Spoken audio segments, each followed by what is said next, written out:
नमस्कार। व्याख्यान की इस श्रृंखला में आज का हमारा विषय है हिंदी साहित्य के इतिहास का आधुनिक काल।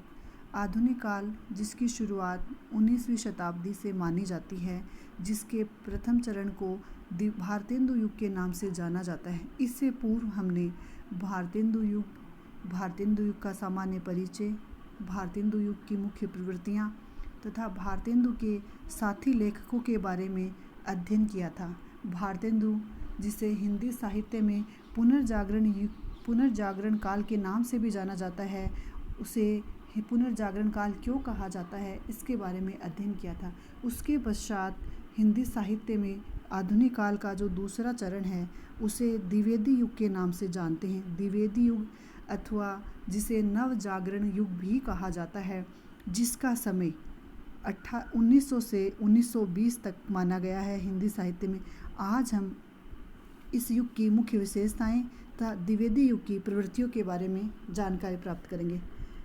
जैसा कि हम ये जानते हैं कि 1857 की जो प्रथम स्वतंत्रता संग्राम के रूप में जो क्रांति हुई थी, उसके बाद हमारे देश में सामाजिक सांस्कृतिक स्तर पर, राजनीतिक और धार्मिक स्तर पर और आध्यात्मिक स्तर पर बहुत सारा परिवर्तन हमें दिखाई देता है। यह जो परिवर्तन है वह आधुनिकता की देन मानी जाती है और आधुनिकता ने हमें बहुत सारी रूढ़िवादिताओं या तमाम रूढ़िवादिताओं, सड़ी गली मान्यताओं तथा उन सभी मान्यताओं से मुक्त होने के लिए प्रेरित किया। और साहित्य में भारतेंदु उसे एक प्रेरक के रूप में, आधुनिकता को एक प्रेरक के रूप में, कार्य करने वाले के रूप में हमारे समक्ष उभरे। दूसरे चरण में आज हम बात करेंगे भारतेंदु युगीन हिंदी कविता के बाद महावीर प्रसाद द्विवेदी युग की। द्विवेदी अर्थात महावीर प्रसाद द्विवेदी के युग के नाम से जाने जाते हैं। महावीर प्रसाद द्विवेदी खड़ी बोली हिंदी के पुरोधा माने जाते हैं तथा युग को एक संपूर्ण नेतृत्व देने वाले पुरोधा के रूप में जाने जाते हैं। द्विवेदी जी ने अपनी सारी वैयक्तिक, चारित्रिक तथा संपूर्ण चारित्रिक विशेषताओं के आधार पर अपने साहित्य तथा साहित्यकारों को प्रभावित किया तथा भाषा के आंदोलन को प्रमुखता प्रदान की और धीरे धीरे द्विवेदी युगीन कविता पूरे भारत में अपना स्थान बनाने लगी। उसी महावीर प्रसाद द्विवेदी जी का हिंदी कविता के क्षेत्र में क्या योगदान रहा, वही हमारे आज के व्याख्यान का मुख्य विषय होगा। जैसा कि ये हम जानते हैं, या हमने हिंदी साहित्य के वर्गीकरण में हमने पढ़ा था कि द्विवेदी जी का सर्वाधिक योगदान भाषा के क्षेत्र में रहा। उन्होंने सरस्वती पत्रिका, जो कि हिंदी की एक बहुत बड़ी पत्रिका मानी जाती है, जिसने समाज सुधार में, स्वतंत्रता संग्राम की दृष्टि से तथा संपूर्ण रूढ़िवादिताओं, विद्रूपताओं पर व्यंग्य करने आदि के लिए उसका बहुत बड़ा योगदान माना जाता है। उसी सरस्वती पत्रिका तथा द्विवेदी जी का क्या योगदान रहा उस चरण में, उसके बारे में अध्ययन करेंगे। द्विवेदी युग आधुनिक हिंदी कविता का दूसरा महत्वपूर्ण काल माना जाता है। इस युग का आरंभ सरस्वती पत्रिका के आरंभ, यानी जिसका प्रकाशन सन 1900 ईस्वी में हुआ था, उससे माना जाता है। इतिहासकारों ने, आलोचकों ने, या जो काल विभाजन करने वाले इतिहासकार हैं, उन्होंने महावीर प्रसाद द्विवेदी युग का प्रवर्तन 19वीं ईस्वी से प्रारंभ माना है।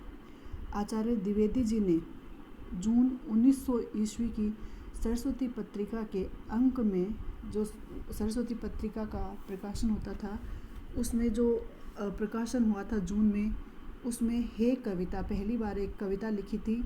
वह हे कविता शीर्षक जो कविता थी, उस कविता ने जन रुचि का नेतृत्व किया तथा कविता में हमें यह दिखाई देता है कि उस समय का जो समाज है, जो पाठक वर्ग है तथा पाठक वर्ग कविता से क्या अपेक्षा रखता है, उसी विषय वैविध्य के अभाव तथा ब्रज भाषा में, काव्य में तथा गद्य में काव्य भाषा के प्रयोग ने इस कविता ने अक्षोभ भी व्यक्त किया गया, अर्थात गद्य और पद्य की भाषा एक हो, ऐसा द्विवेदी जी चाहते थे।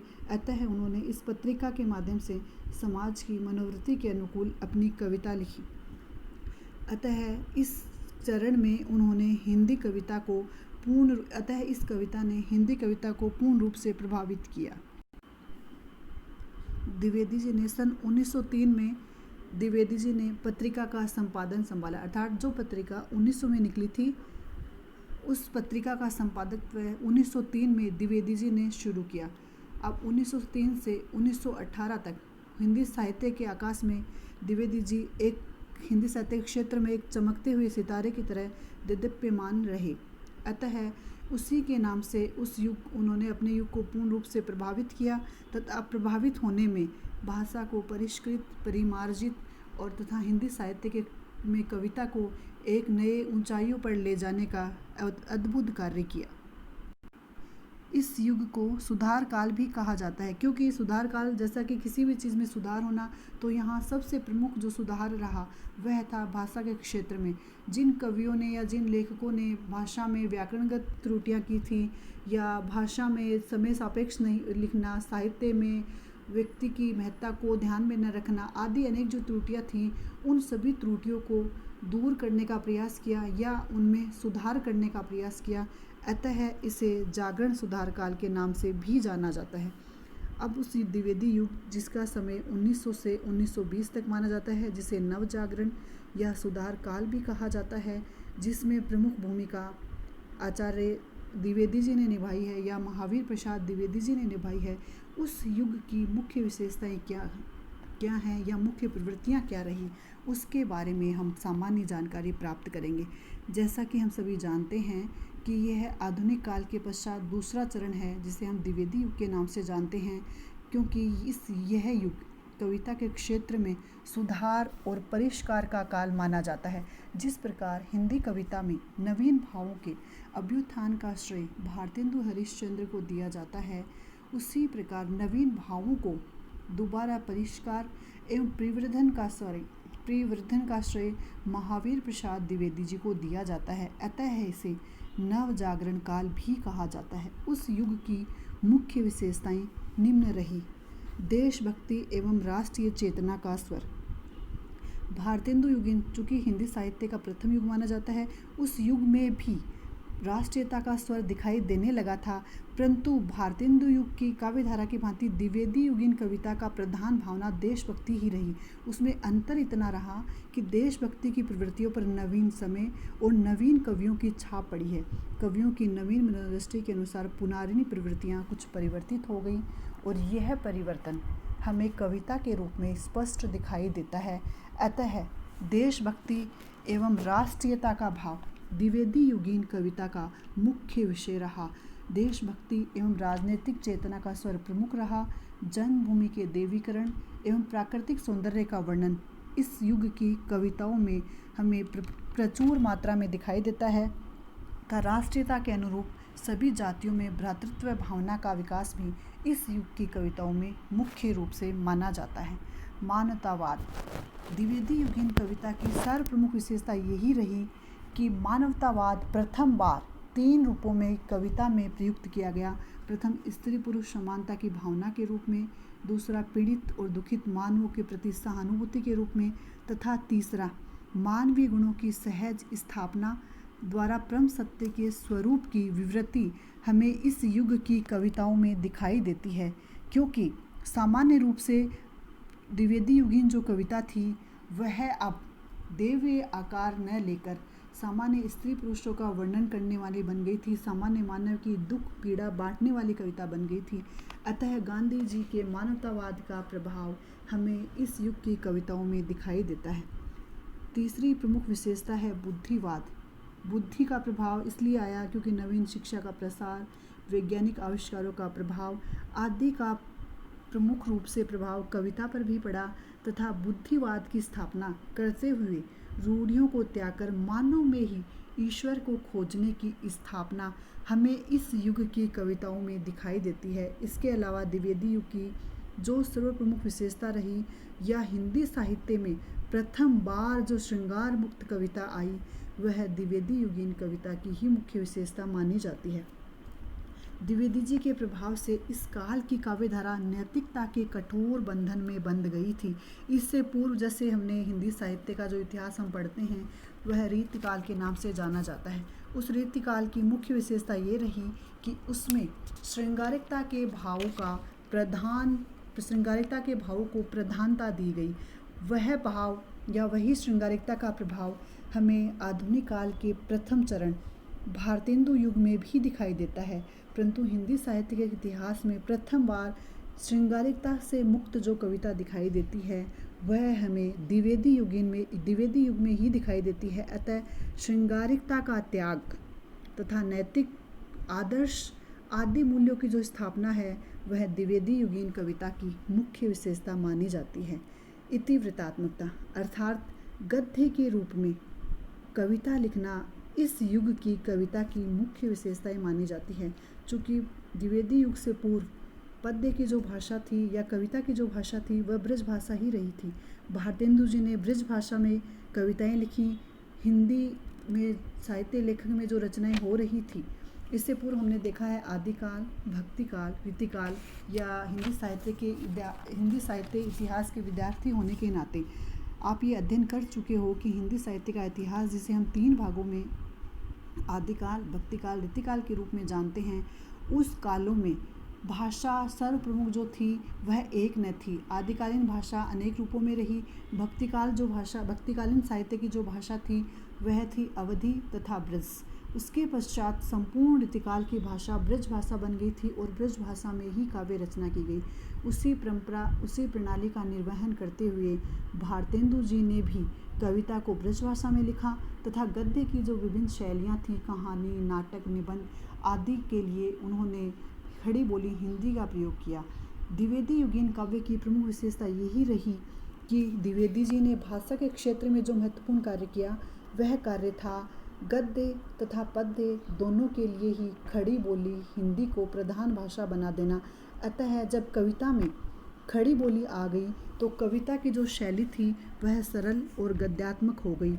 कविता में सहज सरल अभिव्यक्ति के साथ प्रसाद गुण व्यक्त होने लगा था, अर्थात कविता सरलता से ही समझ में आने लगी थी। अतः इतिवृत्तात्मकता या गद्यात्मकता द्विवेदी युगीन कविता की मुख्य विशेषता मानी जाती है। द्विवेदी युगीन कविता के लिए कहा भी जाता है कि द्विवेदी युगीन जो कविता थी यह गद्यात्मक हो गई थी, इसलिए इसमें इतिवृत्तात्मकता का गुण प्रमुखता से दिखाई देता है या गद्यात्मकता का गुण हमें इसमें प्रमुखता से दिखाई देता है। द्विवेदी युग की सर्वप्रमुख जो विशेषता इसके अलावा अन्य जो प्रमुख विशेषताएं मानी गई है उसमें जो प्रमुख विशेषता है वह है खड़ी बोली काव्य भाषा के रूप में प्रयुक्त कर देना। द्विवेदी युग की मुख्य विशेषता यही रही कि अब तक काव्य में जो ब्रज भाषा में ही रचनाएं ब्रज भाषा के रूप में ही रचनाएं लिखी जाती थी, अब उस ब्रज भाषा का स्थान खड़ी बोली ने ले लिया था तथा खड़ी बोली हिंदी में काव्य रचनाएं होने लगी थी। खड़ी बोली काव्य भाषा के रूप में प्रतिष्ठित हो गई। प्रारंभ में तो ये भाषा बड़ी अव्यवस्थित रही, किंतु द्विवेदी जी अर्थात महावीर प्रसाद द्विवेदी के प्रयत्न से इसकी पदावली का परिष्कार हुआ। सरस्वती में प्रकाशित होने वाली कविताओं की पदावली में अपने मन से ही सुधार किए और कवियों की त्रुटियों की ओर सचेत किया। उन्होंने मार्ग प्रदर्शन के लिए स्वयं ने भी खड़ी बोली में रचनाएं लिखी तथा उसका अनुकरण उस युग के सभी कवियों ने किया। अतः खड़ी बोली काव्य के रूप में प्रयुक्त जो हुई उसका योगदान या उसका श्रेय द्विवेदी जी को ही दिया जा सकता है या उन्हीं को दिया जाता है। प्रकृति का चित्रण, प्रकृति के आलंबन तथा उद्दीपन दोनों ही रूपों में कविता में प्रयुक्त किया गया। इस युग में आलंबन, उद्दीपन, बिंब, प्रतिबिंब आलंकारिक और उपदेशात्मक रूप से प्रकृति का पूर्ण रूप से चित्रण किया गया। द्विवेदी युगीन कवियों का जो प्रकृति वर्णन है वह प्रकृति से सच्चा प्रेम है। उसी प्रेम को उन्होंने आलंबन, उद्दीपन आदि के माध्यम से कविता के रूप में उतारा है।